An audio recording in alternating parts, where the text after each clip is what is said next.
কি হয়েছে? শুভ শিক্ষক দিবস। আমি তোমাদের শাশুড়ি, শিক্ষক না। মা, শিক্ষক কাকে বলে? যারা সারা জীবন ধরে পড়াশোনা করে রাস্তায় দাঁড়িয়ে আন্দোলন করে তাদের। না মা, যে শিক্ষা প্রদান করে তাকেই শিক্ষক বলে। আচ্ছা, আমি তোমাদের কি শিক্ষা দিলাম? বিয়ের পরে শাশুড়ি মেয়েদের প্রধান শিক্ষক, কারণ সারাদিন কাকের মতো চিল্লিয়ে চিল্লিয়ে সংসারের পাঠ পড়ায়। ঠিক আছে, চলো দেখি তোমরা আমার থেকে কি শিখেছো। এই ঘরটা ভালো করে পরিষ্কার করবা। এ নাও। দিদি, তুই ওই দিকটা পরিষ্কার কর, আমি এই দিকটা পরিষ্কার করছি। ঠিক আছে, তোমরা পরিষ্কার করো, আমি রান্নাটা দেখে আসি।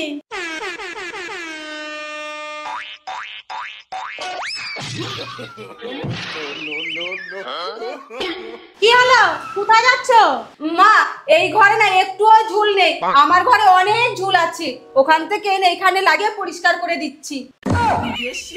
বড় বৌমা, এই তো মা, পরিষ্কার করছি তো। ওঠো বলছি। এই পরিষ্কার ঘরটা তোমাদের দিয়েছিলাম পরিষ্কার করতে, তোমরা সেটাও পারলা না। আমি তোমাদের থেকে গিফট নেব না। এই শাশুড়ি, এই গিফটটা না নিলে আমরা স্ট্যাটাস দেবো কি করে? ধুর, পুরো প্ল্যানটাই মাটি।